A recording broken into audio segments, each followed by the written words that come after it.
So you or somebody you know thinks they're maybe too old or maybe not good enough to create success on social media. What the heck do you do? Well, that's exactly what we're talking about here in today's episode. So stay tuned.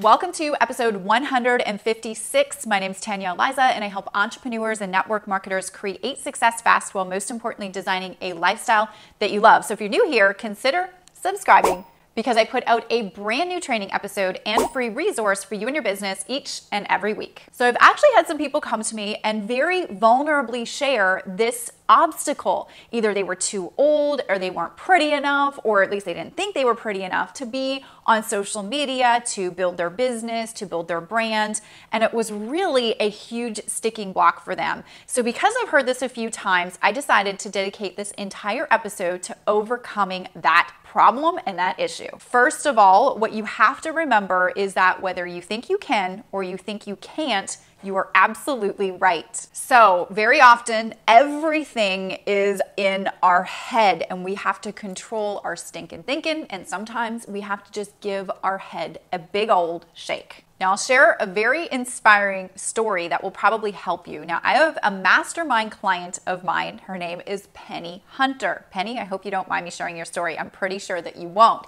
But Penny came to me and she applied for one of my high-level masterminds where I teach online marketing. I'm teaching very technical kind of stuff. We're on the computer. We're doing a lot on social media. We're building funnels. We're building our email list. We're building our brand online. We're really getting out there. And I make sure that I get the right applicants to this small mastermind each year by interviewing them personally before I accept them in.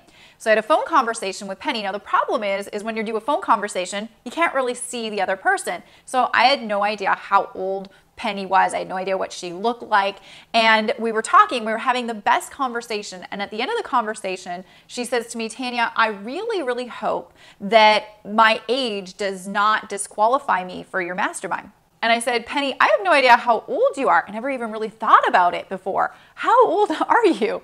And she said, Tanya, you'll never guess from my social media profile if you've looked me up, because I do look really good for my age, but I'm 82 years young. Now, I'll have to admit, immediately I was thinking, holy smacks, how is somebody that's 82 years old going to be technically inclined enough to implement all the strategy that we teach in our mastermind? It's going to be very difficult for her.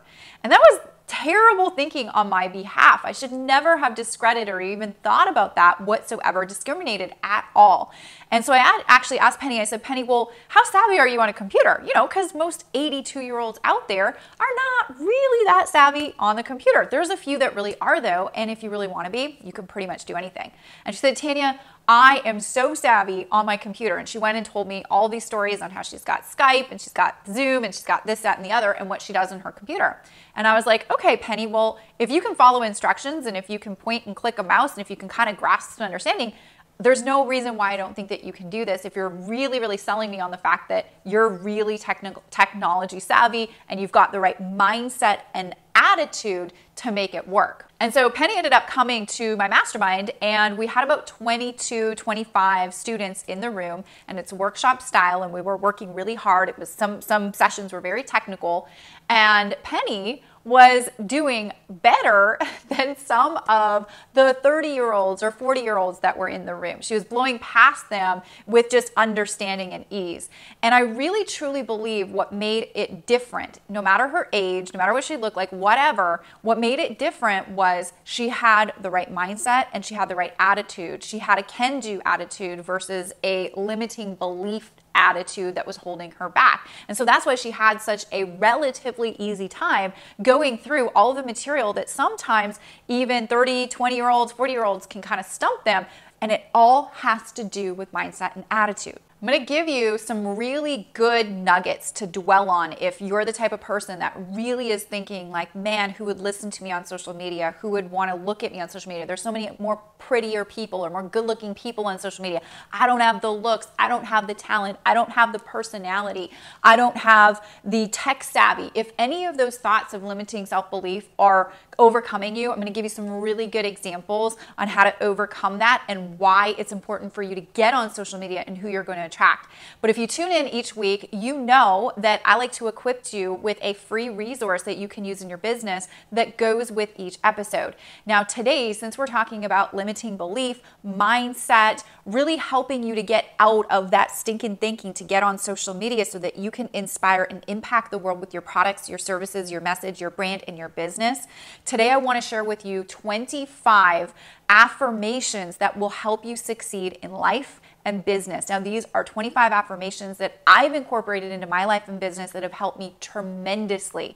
Now, if you'd like to know what these 25 affirmations are, you'd like to use them and model them in your life and business, they are ready for you over on the blog at tanyaaliza.com/156. We'll leave a link in the description box for you to click to go over to the blog. And if you're already on the blog, you'll see this video. Right below this video, there'll be a big yellow button. If you click it, you can request access for free to my 25 affirmations that will help boost your confidence and explode your business results. They're ones that I use. Enjoy them, make them your own, and please every day take 1 minute, 2 minutes to use them to build your confidence in your business. Now, I want you to remember that there are people that are just like you, that are out there in the world that you need to touch, you need to impact, you need to get in front of, and you need to inspire. And these are people that need your products, your services, and your message. And you need to be bold enough and fearless enough to get out and be in front of them to actually become their inspiration and to share your message with them.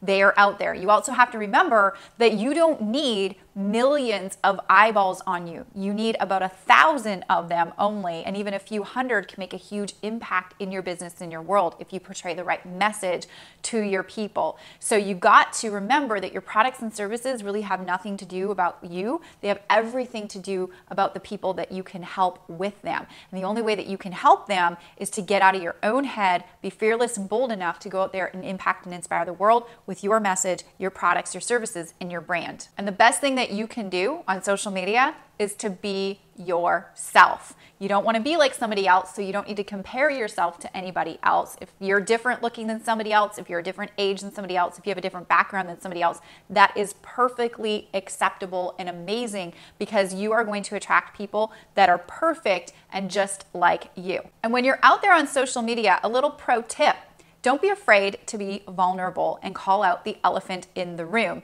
If you're a little bit shy or timid or a little bit reserved about getting out there with your message, let your audience know that. Let them sympathize with you, but let them know why it's important for you to get out, even regardless of your reserves, regardless of your insecurities about being on social media. Let them know your deeper passion about what message you want to get out and how you want to help people with your products and services. If you do that, it will make for a way more authentic message, and your people will connect with you even more. And remember, I got you covered this week with my 25 affirmations that will help you succeed in business and boost your confidence. Those are absolutely free and ready for you over on my blog at tanyaaliza.com/156. Question of the week: what is one self-limiting belief that you've had to get over, or maybe you're currently trying to get over, that you know that might be holding you back? Are you bold enough to share in the comment section below? Drop it like it's hot. Let us know what's going on. And everybody else, let's encourage everybody in the comment section together and come together as a community. So, did you get some value out of today's episode? Did it help you at all? Thank you for tuning into this week's episode of Tanya Aliza TV. If you think this message can help anybody you know, your team, your people, make sure to share this episode out there with your network, and I will see you on next week's episode of Tanya Aliza TV.